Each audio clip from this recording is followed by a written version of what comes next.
नमस्कार दोस्तों, आज की बड़ी खबर 10 अक्टूबर यानी आज जम्मू कश्मीर के शोपियां के अलशिपोरा इलाके में सुरक्षा बलों और आतंकवादियों के बीच मुठभेड़ हुई है। 2 लश्कर आतंकवादियों के मार गिराया गया है, जिनकी पहचान मोरफिन मकबूल और जाजिम फारूक उर्फ अबरार के रूप में हुई है। अंत के अबरार कश्मीरी पीड़ित संजय शर्मा के हत्या में शामिल था। सर्च ऑपरेशन अभी भी जारी है, अधिक जानकारी की प्रतीक्षा है।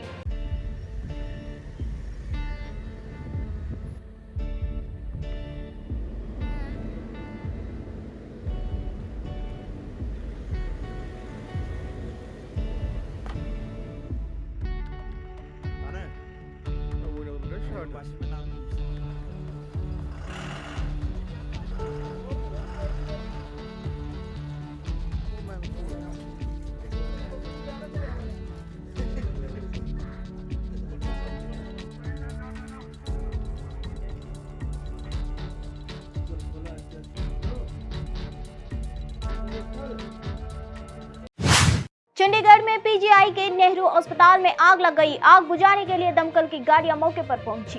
पीजीआईएमईआर के निदेशक डॉक्टर विवेक लाल ने कहा, आज कंप्यूटर कक्ष में लगी जो है फाइल गई। अस्पताल प्रशासन ने तुरंत कार्रवाई की और सभी मरीजों को सुरक्षित बाहर निकाल लिया। एक भी मरीज की जान नहीं गई। चंडीगढ़ प्रशासन तुरंत हरकत में आया, दमकल की गाड़ियां मौके पर पहुंची और आग पर काबू पा लिया गया। स्थिति नियंत्रण में है। हमने बहाली प्रक्रिया भी शुरू कर दी है। कंप्यूटर रूम में जो यूपीएस सिस्टम है वहाँ बैटरी में आग लगी। It spread very fast, but hats off to the administration of PGI, to the department of hospital administration, to the faculty, to the staff, to the security people, and above all to the nurses who within half an hour were able to evacuate every patient to safe zones. Not a single patient has lost his or her life. Everything is under control. Chandigarh administration swung into action immediately. Fire tenders came. The fire has been extinguished. And we are already beginning the restoration process. It has been started. Committee is sitting. Abhi here itself we are starting the restoration process. Emergency में थे, wards में थे, ventilators पे थे, ventilators पे ही shift हुए हैं। मैं उन्हीं का यहाँ पे दायरा कर रहा हूँ, ventilators पे ही shift हुए हैं, no loss of life। अब मैं आपको एक comparison देता हूँ, किसी टाइम पहले आपको याद होगा एक और हॉस्पिटल में आग पूर्व फुटबॉलर बाईचुंग भूटिया ने 9 अक्टूबर को कहा कि सिक्किम बाढ़ सबसे बड़ी राष्ट्रीय आपदा है। इस पर अपनी चिंता साझा करते हुए उन्होंने कहा कि सरकार स्थिति पर काम कर रही है। बाईचुंग भूटिया कहते हैं 1968 के बाद सिक्किम में सबसे बड़ी राष्ट्रीय आपदा है। मैं उन सभी लोगों के लिए प्रार्थना करता हूं जिन्होंने अपने प्रियजनों को खो दिया है। जब भी इतनी बड़ी आपदा आती है तो सबसे पहले बचाव का काम होता है। मुझे लगता है कि सरकार इस पर काम कर रही है। स्थानीय लोगों को भी इसमें शामिल किया गया है। सिक्किम में ये 1968 के बाद सबसे बड़ा नेशनल डिजास्टर है अभी तक सिक्किम हिस्ट्री में, और ये कारण भी लेक लोनाक लेक जो था उनका बर्स्ट होने के कारण से इतना बड़ा घटना हुआ। तो काफ़ी दुख है। ऑलमोस्ट 40 पीपल अभी तक डेथ है और मोर देन 100 पीपल मिसिंग है। Thousands and thousands of people displace हो चुका है। So it's one of the biggest natural disaster जो हुआ है सिक्किम में। एंड जितने भी पीपल उन्होंने जितना डियर वंस खोया हुआ है, सभी लोग के लिए मेरे तरफ से उन लोग को प्रार्थना है। Then sir, what is your observation regarding this restoration work done by? एशियाई खेलों में पदक जीतने के बाद 10 अक्टूबर यानी आज दिल्ली हवाई अड्डे पर पहुंचने पर भारतीय खिलाड़ियों को गर्मजोशी से स्वागत किया गया। भारतीय दल ने एशियाई खेलों में रिकॉर्ड 107 पदक जीते।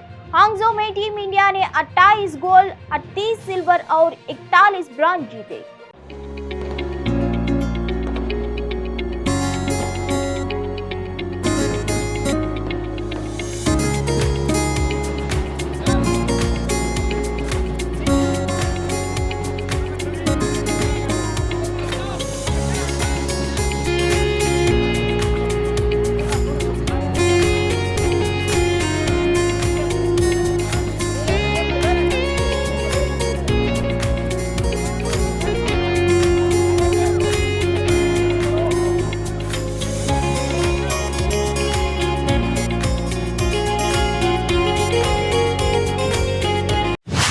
इजराइल रक्षा बल के प्रवक्ता मेजर लिब्बी वीज ने आरोप लगाया कि इजराइल पर हमास के हमले में ईरान ने बड़ी भूमिका निभाई।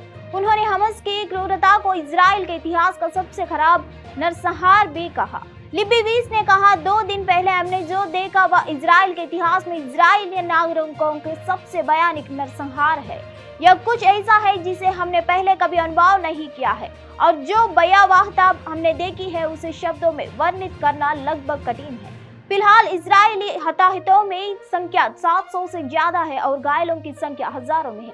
हमारा मानना है कि हताहतों की संख्या बढ़ सकती है। हम जानते हैं कि ऐतिहासिक रूप से ईरान हमास के बहुत मजबूत समर्थक रहा है।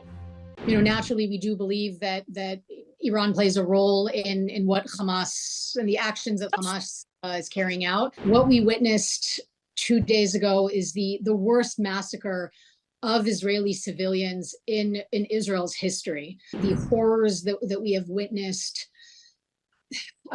it's almost hard to describe them in words. Right now, the number of Israeli casualties is more than 700. The number of injured are in the thousands. We do believe that it's likely that the number of casualties could, of course, increase. We know historically Iran has been a very, very strong supporter of Hamas, has provided Hamas with considerable financial support and other kind of support. And you know, naturally, we do believe that Iran plays a role in what Hamas and the actions that Hamas is carrying out. But Bharat ने हाल ही में G20 शिखर सम्मेलन की सफलतापूर्वक मेजबानी की। इसमें भारत की सबसे बड़ी सफलता भारत पश्चिम एशिया यूरोप आर्थिक गलियारा समझौता है। इसे चीन की बेल्ट एंड रोड पहले में सबसे बड़ी कटौती माना जा रहा है, लेकिन G20 की सबसे बड़ी परियोजना पर नीले बादल मंडरा रहे हैं। इसकी वजह से इजराइल की ताजा हालात है। फिलिस्तीनी आतंकवादी संगठन हमास द्वारा इजराइल पर हमले के बाद इजराइल के युद्ध का माहौल है। भारत पश्चिम एशिया यूरोप आर्थिक गलियारे की खास बात यह है कि भारत इसे सबसे ज्यादा फायदा उठाना जा रही है।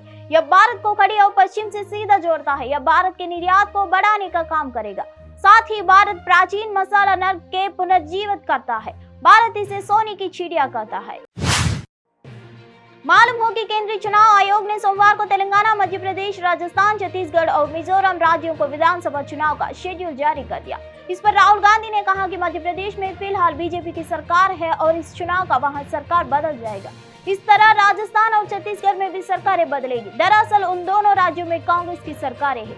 राहुल ने कहा कि मध्य प्रदेश में बीजेपी की सरकार बदलेगी। उन्होंने कहा कि इसी तरह राजस्थान और छत्तीसगढ़ में भी सरकारें बदलेगी। इसके बाद उन्हें गलती का एहसास हुआ और उन्होंने अपने कमेंट से सुधार करते हुए सॉरी कहा। केंद्रीय गृह मंत्री अमित शाह आज तेलंगाना के दौरा करेंगे। चुनाव अधिसूचना के बाद अमित शाह पहली बार राज्य में आएंगे। यहां तक कि बीजेपी ने सारी व्यवस्था अपने हाथ ले ली है। चुनाव अधिसूचना के 24 घंटे के भीतर अमित शाह का तेलंगाना दौरा पूरे तेलंगाना में दिलचस्पी पैदा कर रहा है। अमित शाह दोपहर 1:45 बजे विशेष विमान से बेगमपेट हवाई अड्डे पहुंचेंगे। फिर वहां से हेलीकॉप्टर से आदिलाबाद जाएंगे। वह दोपहर 3 बजे से शुरू होने वाली जनसभा को संबोधित करेंगे। वहां सभा के बाद 5:15 हेलीकॉप्टर से बेगमपेट लौटेंगे। शाम 6:20 बेगमपेट के ITC काकती होटल पहुंचने के बाद वे सिकंदराबाद सिख विलेज में बुद्धिजीवियों के साथ बैठक करेंगे। बाद में अमित शाह काकती होटल में बीजेपी के शीर्ष नेताओं से मुलाकात करेंगे। राज्य के ताजा राजनीतिक हालात पर गहन होगा। शाम 7:30 बजे ITC काकती में बीजेपी कैडर के साथ बैठक करेंगे। अमित शाह तेलंगाना चुनाव की अधिसूचना की पुष्टि भूमि को भी जाने वाली राजनीतियों को पार्टी कार्यकर्ताओं को दिशा निर्देश करेंगे। ICC क्रिकेट विश्व कप 2030 में अपने चिर प्रतिद्वंदी पाकिस्तान के खिलाफ बहुप्रतीक्षित मैच की तैयार कर रही है। अहमदाबाद पुलिस ने सुरक्षा बढ़ा दी है। हाईकोर्ट टेंशन मैच से पहले इंतजाम पूरा कर लिया है। इस बारे में बात करते हुए अहमदाबाद के पुलिस कमिश्नर GS मालिक ने कहा कि 7,000 से ज्यादा पुलिस कर्मी तैनात किया जा रहे हैं। इसके अलावा NCSG के bomb disposal team, NSG hit team और एंटी ड्रोन टीम तैनात की जाएगी। सर, किस तरह की तैयारियां हैं मैच को लेकर के, उस विषय में थोड़ा बताएं और क्या एक्स्ट्रा फोर्सेस कितनी मंगवाई हैं? ये 14 अक्टूबर को जो इंडिया पाकिस्तान का मैच यहाँ अहमदाबाद में खेला जाने वाला है, उसके लिए अहमदाबाद पुलिस की तरफ से काफ़ी तैयारियां कर ली गई हैं। कुल जो बंदोबस्त है, क्रिकेट का जो बंदोबस्त है, ट्रैफिक बंदोबस्त और कम्युनल पॉइंट्स पे हमने एक्स्ट्रा बंदोबस्त रखा है। उसके लिए 7,000 से ऊपर पुलिस फोर्स हम यूज़ कर रहे हैं। इसके अलावा 4,000 होमगार्ड भी हम उपयोग कर रहे हैं, जिसमें 4 तो एडिशनल कमिश्नर और जॉइंट कमिश्नर रैंक के ऑफिसर हैं, 21 डीसीपी रैंक के हैं और बाकी अन्य रैंक्स के हैं। कुल 7000 से ऊपर की पुलिस फोर्स पूरे बंदोबस्त में कम्युनल पॉइंट्स और सब मिला के तैयार रहेगी। इसके अलावा हमने एनडीआरएफ और एसडीआरएफ की टीम्स के लिए भी रिक्वेस्ट किया है। वो केमिकल, बायोलॉजिकल, रेडियोलॉजिकल और न्यूक्लियर जो थ्रेट हैं उसको भी वो डिटेक्ट कर सकते हैं। इसके अलावा एनएसजी की बॉम्ब डिस्पोजल की टीम, एनएसजी की हिट टीम है जो स्ट्राइकिंग तुरंत कर सकती हैं, एंटी ड्रोन टीम, उसके लिए भी हमको मिलेंगी वो। उसके अलावा बॉम्ब डिस्पोजल स्क्वाड की भी 9 टीमें हैं। इसके अलावा स्नीफर डॉग्स वगैरह हमारे पास हैं। तो कुल मिला के हमारी जो बंदोबस्त की तैयारियां हैं वो सभी तरह से पूरी हो चुकी हैं और इसमें मैं कह सकता हूँ कुछ इसके अलावा कुछ थ्रेट भी, जैसे लोग मेल से कुछ आ रही हैं, उसको भी हम मॉनिटर कर रहे हैं। सबको ध्यान में रखते हुए पुलिस अहमदाबाद की पूरी तरह से सुसज्जित है। इजराइल के विदेश मंत्री एली कोहेन ने हमास के किसी भी बंधक को नुकसान नहीं पहुंचने की मांग की। इजराइल फिलिस्तीन संघर्ष पर प्रेस कॉन्फ्रेंस को संबोधित करते हुए विदेश मंत्री ने यह भी कहा कि यह एक दुष्ट कृत्य है और शैतान हार जाएगा। एली कोहेन ने कहा, इजराइल युद्ध में है, हम एक युद्ध में हैं और हमने इस युद्ध को शुरू करने का विकल्प नहीं चुना है, लेकिन हम एक खतरनाक आतंकवादी संगठन हमास का सामना कर रहे हैं। यह एक ऐसी बुराई है जिसे शैतान ने भी नहीं बनाया है। That not created even by the devil. I think that in the last decades, I don't think that we saw such scenes. Maybe only in ISIS, what they did. But here it was not just when ISIS did it for men and women, but to take a 85 years old Holocaust survivor on a wheelchair to captive, even between the war between Russia and Ukraine, we did not saw murdering entire families, taking in captive small children. धन्यवाद, फिर मिलेंगे अगले खबर में।